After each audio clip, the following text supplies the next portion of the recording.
ಪ್ರಬುದ್ಧ ರಾಜಕಾರಣಿ, ಕೇಂದ್ರ ಸಚಿವರು ಹಾಗೂ ರಾಜ್ಯದ ಸಿಎಂ ಆಗಿ ಕಾರ್ಯನಿರ್ವಹಿಸಿರ್ತಕ್ಕಂಥವರು ಆಗಿರ್ತಕ್ಕಂಥ ಸದಾನಂದ ಗೌಡರು ಈಗ ಚಿಕ್ಕಬಳ್ಳಾಪುರ ಮತ್ತು ಕೋಲಾರ ಕ್ಷೇತ್ರಗಳಲ್ಲಿ ಪ್ರಚಾರಕ್ಕಿಳಿದಿದ್ದಾರೆ. ಅಖಾಡಕ್ಕಿಳಿದು ಕೋಲಾರದ NDA ಅಭ್ಯರ್ಥಿಯನ್ನ ಗೆಲ್ಲಿಸಿಕೊಳ್ಳಲೇಬೇಕು ಅಂತಕ್ಕಂಥ ಒಂದು ಪಣವನ್ನು ಕೂಡ ತೊಟ್ಟಿದ್ದಾರೆ. ಇವತ್ತು ಕೋಲಾರ ಕ್ಷೇತ್ರದಲ್ಲಿ ತಮ್ಮ ಪ್ರಚಾರವನ್ನು ಮುಂದುವರಿಸಿದ್ದಾರೆ. ಯಾವ ರೀತಿ ಇದೆ ಪ್ರಚಾರ, ಅವರನ್ನೇ ಕೇಳೋಣ. ಸರ್, ಅಖಾಡಕ್ಕಿಳಿದಿದ್ದೀರಿ ಕೋಲಾರ ಭಾಗದಲ್ಲಿ ಒಕ್ಕಲಿಗರ ನಾಯಕರಾಗಿ, ಮತ್ತು ಈ ಕ್ಷೇತ್ರದಲ್ಲಿ ಒಕ್ಕಲಿಗರ ಪ್ರಾಬಲ್ಯ ಜಾಸ್ತಿ ಇರೋದ್ರಿಂದ ಹೆಚ್ಚಿನ ಪ್ರಾಧಾನ್ಯತೆ ನಿಮಗೆ ಸಿಕ್ಕಿರಬಹುದು ಈ ಭಾಗದಲ್ಲಿ ಓಡಾಡೋಕ್ಕೆ. ಹೇಗಿದೆ ಸರ್ ಪ್ರಚಾರ ಕಾರ್ಯ? ನಾನು ಒಕ್ಕಲಿಗ ಅಂತ ಹೇಳೋದಕ್ಕಿಂತಲೂ ಈ ಭಾಗದ ಜನತೆಯ ಸಮಸ್ಯೆಗಳಿಗೆ ನಾನು ಮುಖ್ಯಮಂತ್ರಿ ಆಗಿದ್ದಾಗ ಭಾರಿ ಸ್ಪಂದನ ಮಾಡಿದ್ದೀನಿ. ನಾನು ವಿರೋಧ ಪಕ್ಷದ ನಾಯಕನಾಗಿರುವಾಗಲೂ ಸ್ಪಂದನ ಮಾಡಿದ್ದೀನಿ. ಈ ಭಾಗದ ಜನತೆಗೆ ನನ್ನಲ್ಲೂ ಒಂದು ಮನೆಯ ಮಗ ಅಂತ ನೋಡುವಂಥ ಒಂದು ಪ್ರೀತಿ ಇದೆ.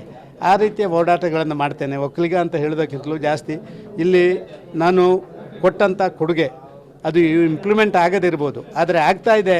ಅದು ಅವರ ಕಾಲದಲ್ಲೇ ಪ್ರಾರಂಭ ಆಯಿತು ಅಂತ ಹೇಳುವಂಥ ವಿಶ್ವಾಸದಿಂದ ಭಾರಿ ಚೆನ್ನಾಗಿದೆ ಸರ್. ನನ್ನ ಅನಿಸಿಕೆ ಪ್ರಕಾರ ಕಾರ್ಯಕರ್ತರು ಭಾರಿ ಹುಮ್ಮನಸ್ಸಲ್ಲಿದ್ದಾರೆ.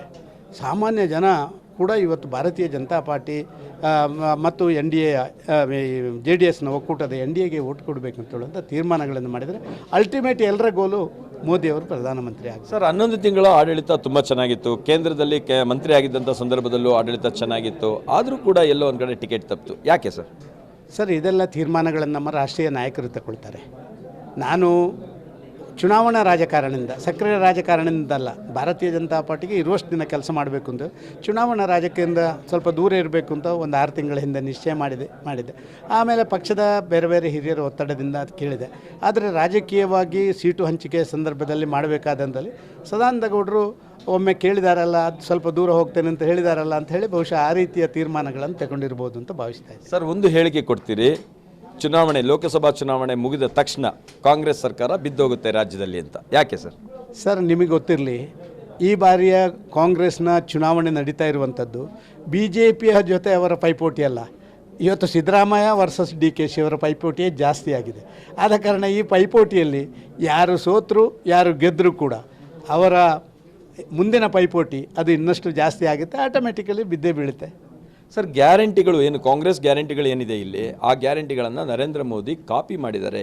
ನಮ್ಮ ಗ್ಯಾರಂಟಿಯನ್ನು ಕಾಪಿ ಮಾಡಿ ಇವತ್ತು ಪ್ರಣಾಳಿಕೆಯನ್ನು ಶುರು ಮಾಡಿದ್ದಾರೆ ಅಂತಕ್ಕಂಥದ್ದು ಕಾಂಗ್ರೆಸ್ನ ನೇರ ಆರೋಪ. ಸರ್, ನಮ್ಮ ನರೇಂದ್ರ ಮೋದಿ ಅವರ ಗ್ಯಾರಂಟಿ ಸ್ವಾಭಿಮಾನಿಗಳಾಗಲಿ ಬದಲಿಸಲಿಕ್ಕೆ ಬೇಕಾಗಿರುವಂಥ ಗ್ಯಾರಂಟಿ.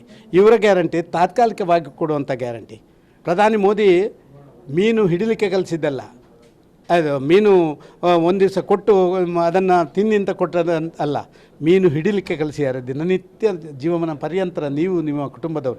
ಇವರು ಈಗ 1-2 ದಿನ ಮೀನು ಸಾರು ಮಾಡಿ ಫ್ರೈ ಮಾಡಿ ತಿನ್ನಿ ಅಂತ ಹೇಳಿದ್ದಾರೆ. ಇದಲ್ಲ, ನಮ್ಮದು ಶಾಶ್ವತ ಬದುಕಿನ ಕಡೆಗೆ ವಿಕಸಿತ ಭಾರತ ಅಂತ ಹೇಳೋದರಲ್ಲಿ ವಿಶ್ವಕರ್ಮ ಯೋಜನೆ ಇರ್ಬೋದು, ಮುದ್ರಾ ಯೋಜನೆ ಇರ್ಬೋದು, ಮನೆಗೆ ಕೊಟ್ಟಂಥ ಬೇರೆ ಬೇರೆ ಸವಲತ್ತುಗಳಿರ್ಬೋದು, ಅದು ಶಾಶ್ವತವಾದಂಥ ಕೊಡುಗೆಗಳು. ಇವರದೆಲ್ಲ ಟೆಂಪರರಿ. ಸರ್, ಇವತ್ತಿನ ಈ ಭಾಗದ NDA ಅಭ್ಯರ್ಥಿ ಗೆಲುವಿಗೆ ಏನೆಲ್ಲ ಸಾಧಕಗಳು ಬಾಧಕಗಳು ಇದ್ದಾವೆ? ಸರ್, ನಮ್ಮ ಜಂಟಿ ಹೋರಾಟಕ್ಕೆ ತುಂಬ ಯಶಸ್ಸು ಸಿಕ್ಕಿದೆ.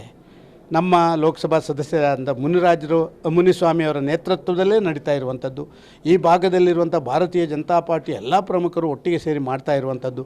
JDSನವರ ಅವರ ಅಭ್ಯರ್ಥಿ ಆಗಿರುವ ಕಾರಣ ಅವರು ಕೊಡುವಂಥ ಬೆಂಬಲ, ಇದೆಲ್ಲ ನೋಡಿದರೆ ಒಂದು ಅದ್ಭುತವಾದಂಥ ಯಶಸ್ಸು ಸಿಕ್ಕುತ್ತೆ. ಗೆಲುವಿನ ಅಂತರ ಎಷ್ಟರಲ್ಲಿರುತ್ತೆ ಸರ್? ಸರ್, ಒಂದು 4 ಲಕ್ಷದ ಅಂತರದಲ್ಲಿ ಗೆಲ್ತೀವಿ ಸರ್.